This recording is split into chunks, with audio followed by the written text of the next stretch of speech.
And then in verse 16 of that chapter, as they watch the destruction of this city, they say, "Alas, alas, that great city that was clothed in fine linen, purple and scarlet, and adorned with gold and precious stones and pearls." And as I was reading that verse one time, it came into my mind to compare this with the attire of the high priest under the law of Moses. And I noticed there was one significant difference. Let me read those words again, and then I'll go back to Exodus 28. "She was clothed in fine linen, purple and scarlet, and adorned with gold and precious stones and pearls." Now, going back to Exodus chapter 28, verse 8, we have a description of the high priest's ephod, which was the distinctive garment that a priest wore. And I want to read this, and I want you to see if you can notice just one thing that the high priest had that the harlot didn't have. The harlot had everything except this one thing. "And the intricately woven band of the ephod, which is on it, shall be of the same workmanship, woven of gold and blue and purple and scarlet thread and fine linen thread." What's the extra thing? Blue, that's right. The false church has the purple and the scarlet, but only the true priest has the purple, the scarlet, and the blue. And blue, I believe, always speaks of the heavenly, the realm of the spirit. So this false church operates in the realm of the soul. Its appeal is to the soulish in man, aesthetic, music, art, all of which are legitimate in their way, but it does not touch the spirit of man. There is nothing of the blue in it. There's nothing of the purity of the heavenly. And Paul indicates in 1 Corinthians chapter 2 that it's very important for God's people to learn to distinguish between the spiritual and the soulish. The way you're looking at me tells me I need to read that chapter to you. 1 Corinthians chapter 2, just reading to the latter part of chapter 2. The essence of this is the distinction between the spiritual and the soulish. Now, the word soulish is not used because we don't have the word soulish in the English language, but we simply have to have it to translate the Bible rightly, see. Let me just say something.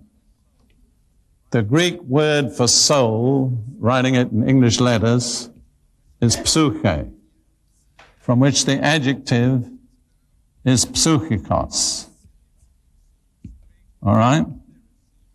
The Greek word for spirit is pneuma, from which the adjective is pneumatikos. You can see that they follow the same form. Now, how do we translate pneuma and pneumatikos? What's the adjective? From spirit? Spiritual.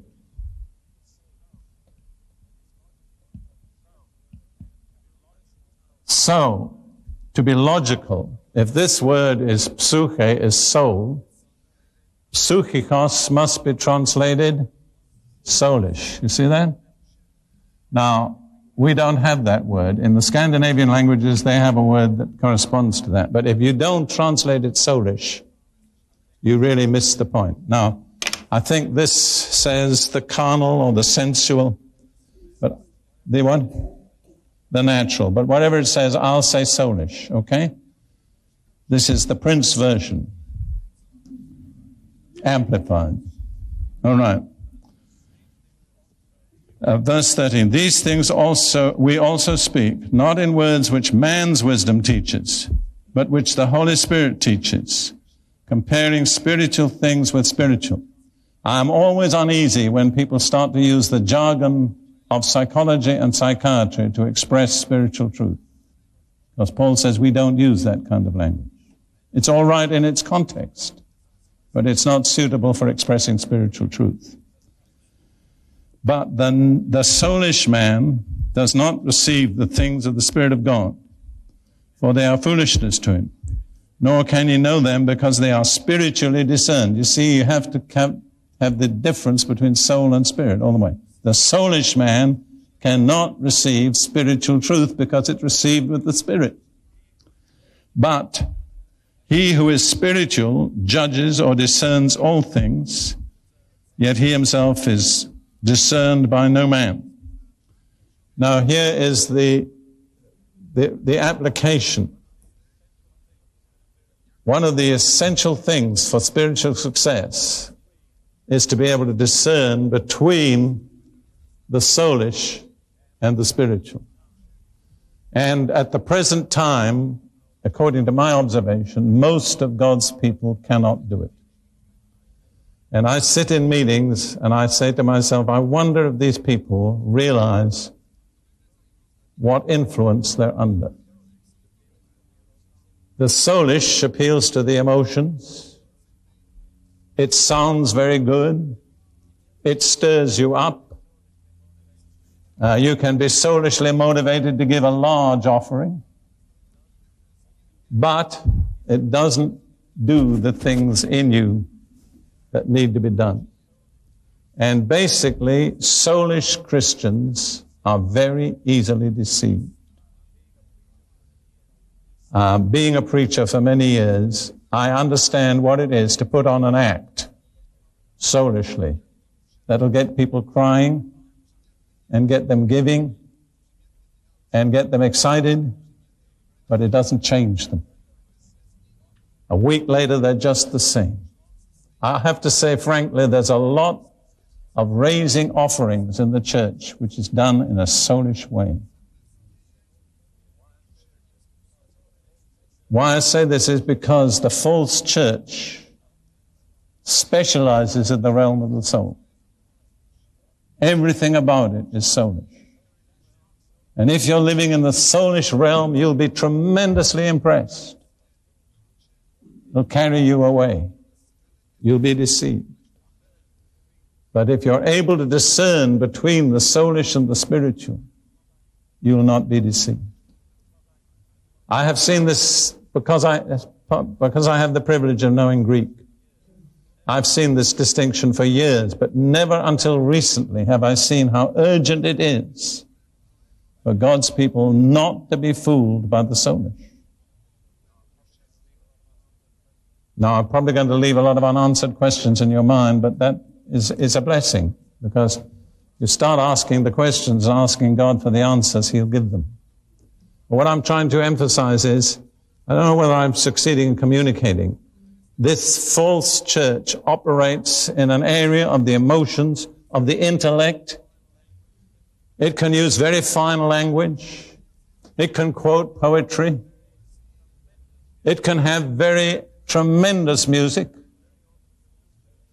Whereas very often the true church has very simple music and may sing the same chorus 50 times. And the aesthetically motivated say, that's not for me. I'm not advocating singing choruses 50 times, but there are times when it's spiritual. Ruth and I were in a meeting once praying for the sick, and God was really breaking through. This was in Australia. And somebody sang a chorus I'd never heard before. It's the blood, it's the blood, it's the blood that sets me free. I can't remember it, but that's all it is. It's the blood, it's the blood, it's the blood, it's the blood. It's the blood that sets me free. By the time we had sung it about 50 times, you know what? We were set free. See, that's not soulish. That's not aesthetic. I don't mean that God's people can't have wonderful music and that the truth cannot be expressed in fine language. But if its appeal is in that realm, it's not from God. I didn't plan any of this. It's not my outline, but I absolutely feel pressured to emphasize this point. I've sometimes sat at the back of a meeting and just thought, dear Lord, how long will it be that your people can be so easily fooled?